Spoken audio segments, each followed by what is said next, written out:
Do you know how many transgender Americans have been mass shooters over the last 10 years? Too many. Okay.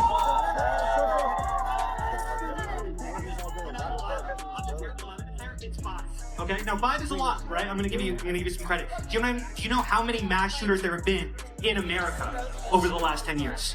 Counting or not counting gang violence? Charlie Kirk's death shocked the nation, but the story doesn't add up.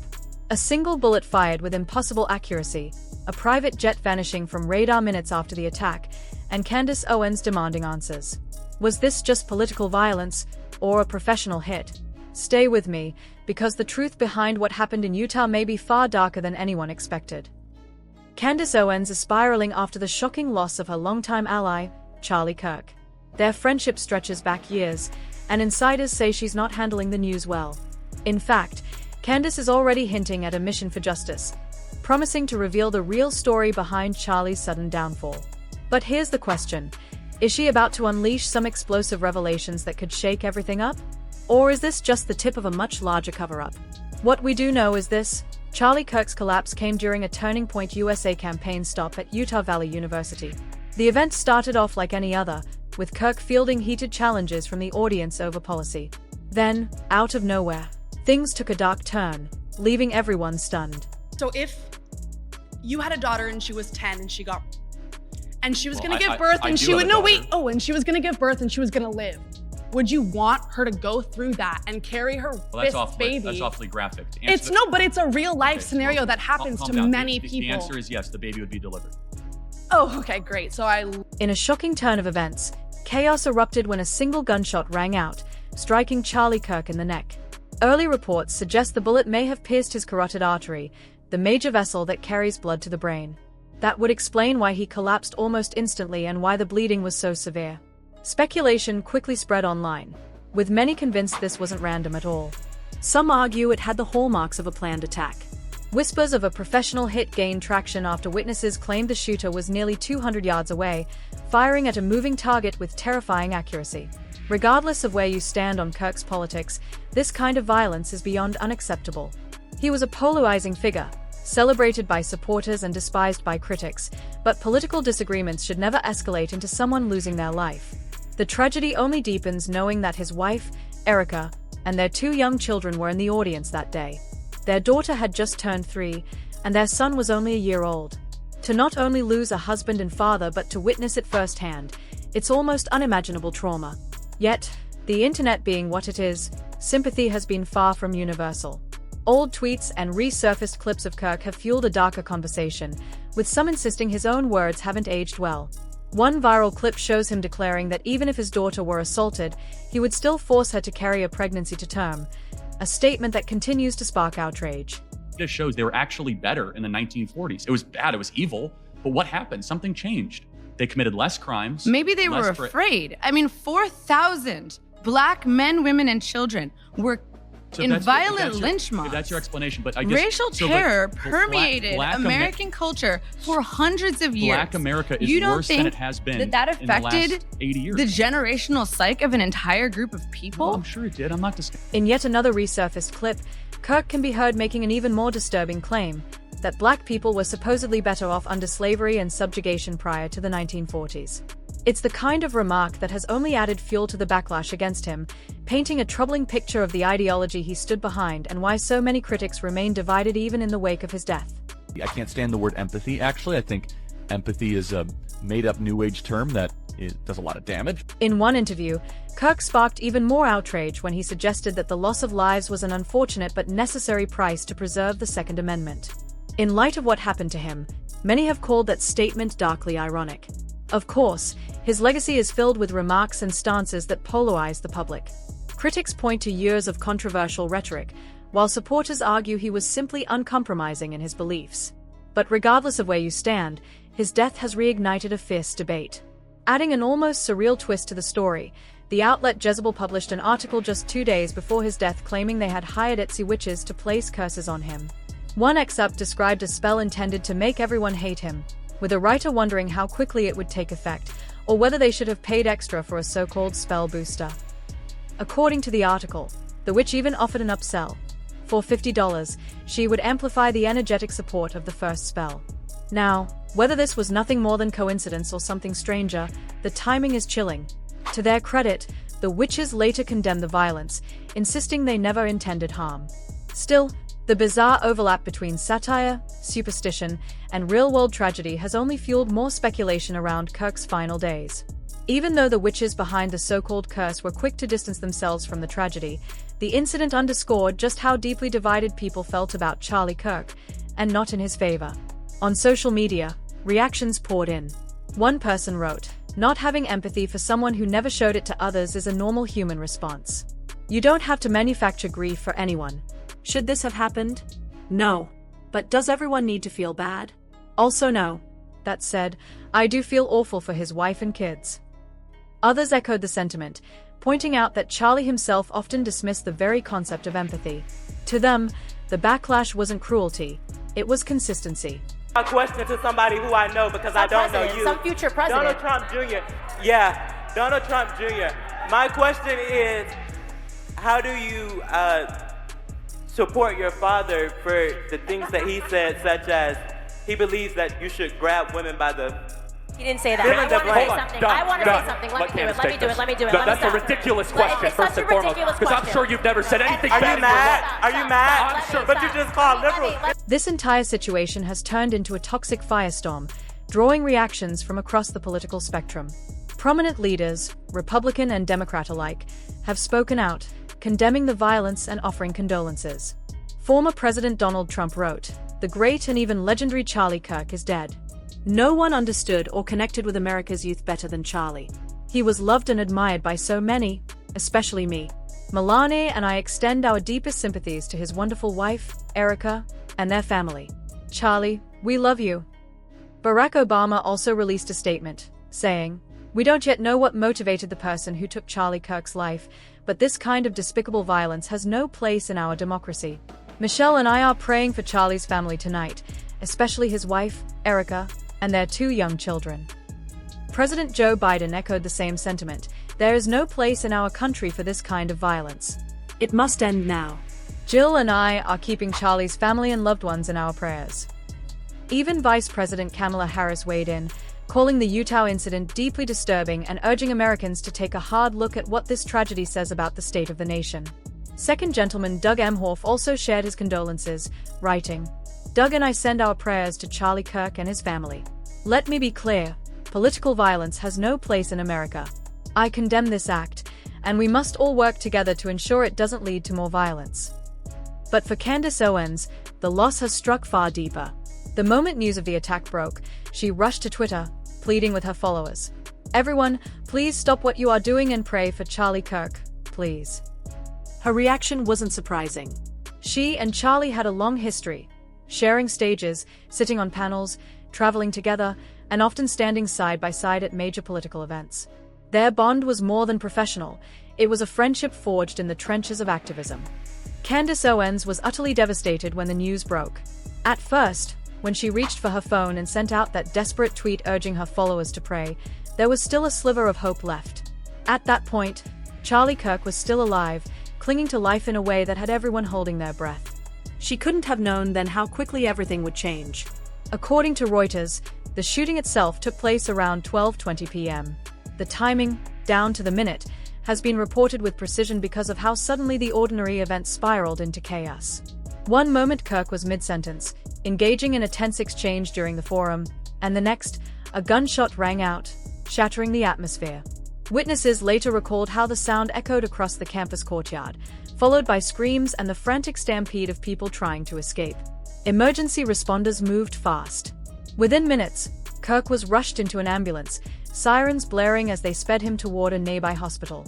Reports confirm he was in critical condition when he arrived, doctors wasting no time rushing him into surgery. To many who were following the updates in real time, it felt like a tense waiting game. Social media was flooded with posts, some sending prayers, some in shock, and others asking whether early reports could even be real. Candace, like many others, held on to hope in those agonizing hours. Her tweet wasn't just a public statement, it was a cry of desperation, a plea for people to unite in the only way they could at that moment: through prayer. Those who know her relationship with Charlie understand why. They weren't just colleagues who occasionally crossed paths, they had toured together, sat on countless panels side by side, and shared stages where they both championed their causes. Their professional bond had turned into something closer to friendship, which made the news hit her all the harder. But as the hours dragged on, that fragile hope began to fade. Despite the doctor's best efforts, the injury was simply too severe. The bullet had reportedly struck a critical artery, making the blood loss catastrophic and leaving little chance for recovery. Medical teams fought valiantly, working through surgery to stabilize him, but the damage was irreversible. By late afternoon, confirmation came: Charlie Kirk had passed away. The announcement landed like a hammer blow across the political world. Supporters wept, critics reacted with shock, and even those who had disagreed fiercely with him seemed stunned at how abruptly it had all ended. For Candace, the moment was crushing. Hours earlier she had been clinging to faith, rallying others to do the same, but now that hope was gone. When she tweeted again, simply writing, "I can't process this," the words captured not just her grief, but the disbelief many others were feeling. After all, Kirk was only in his 30s, a man with a young family, and someone who seemed larger than life in his political movement. To imagine him gone was almost surreal. The loss didn't just leave Candace heartbroken. It ignited a fire in her. Almost immediately, she began demanding answers, insisting there had to be more to the story. That shift from grief to determination was telling. It reflected not only her personal pain but also her suspicion that Kirk's death wasn't simply a random act of violence. Still, at its core, this moment was one of raw human tragedy. Beyond the headlines, beyond the politics, a man's life had ended, a wife had lost her husband, 2 small children had lost their father, and close friends like Candace Owens were left grappling with the sudden, brutal reality of it all. And so, while the world debates motives and theories, those who were closest to Kirk are left remembering the sheer chaos of that day: the gunshot at 12:20, the frantic rush to the hospital, the long hours of waiting, and the final, devastating news that no one wanted to hear.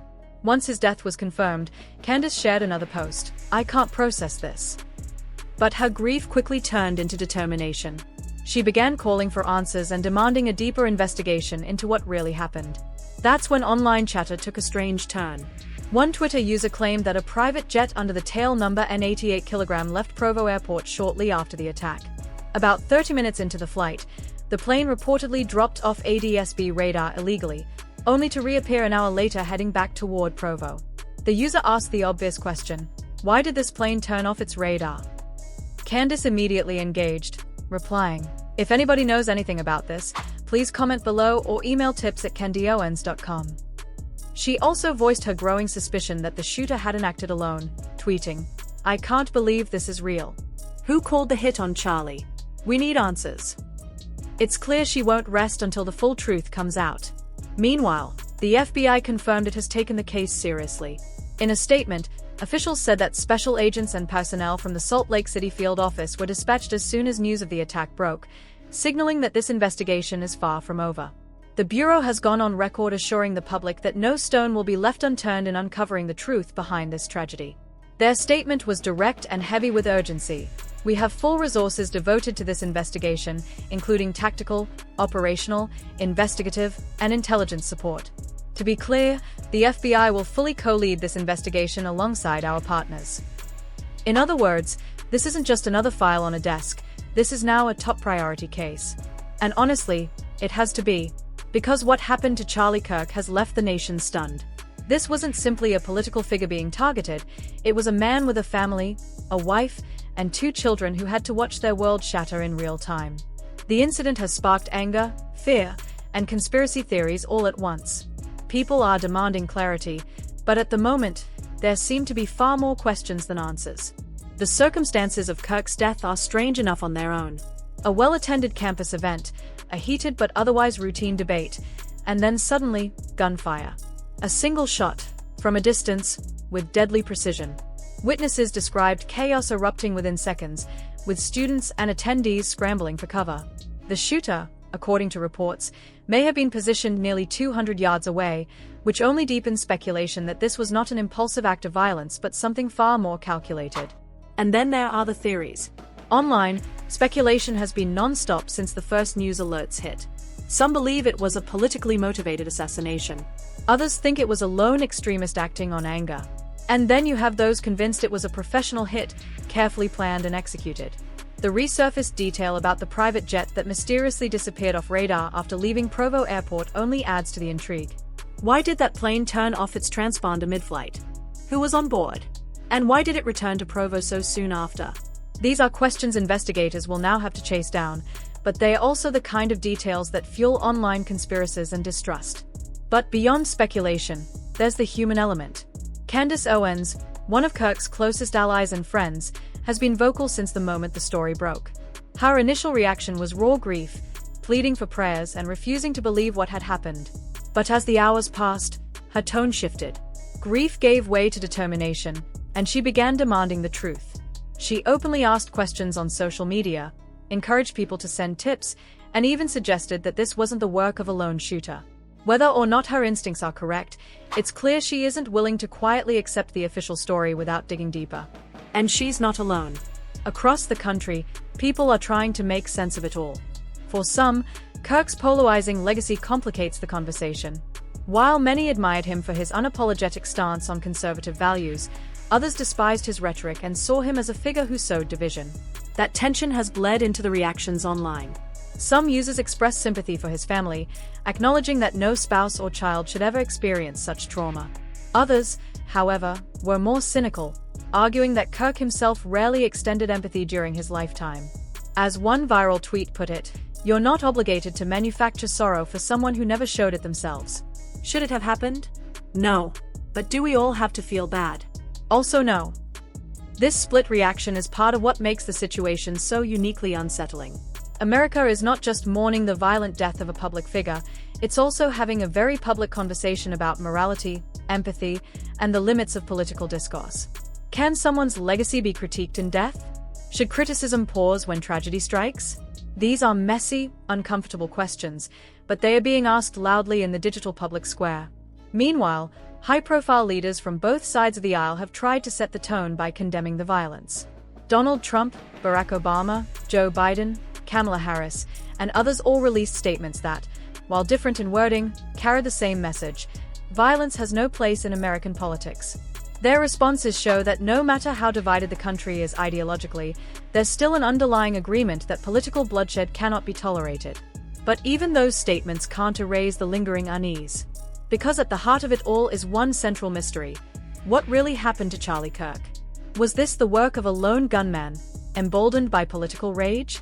Was it an organized hit designed to send a message? Or was it something else entirely, something even deeper that the public isn't yet aware of? The FBI insists they will uncover the truth, but the public's trust is fragile. People want transparency. They want proof. And most importantly, they want justice, whatever that ends up meaning. As the days and weeks unfold, this investigation will likely dominate headlines. More evidence will emerge, more theories will surface, and the narrative will evolve. But one thing is certain: this story is far from over. The death of Charlie Kirk has become more than just a news event. It has become a national conversation about violence, politics, and the dangerous intersections between them. And now, I want to know what you think. Do you believe this was simply an isolated act of violence? Or is there more to the story? Was Charlie Kirk targeted for his politics, or was something else at play? Let me know your thoughts in the comments below. And when you're ready, don't forget to check out the next video. We're continuing this coverage with even more details, analysis, and updates as the investigation unfolds.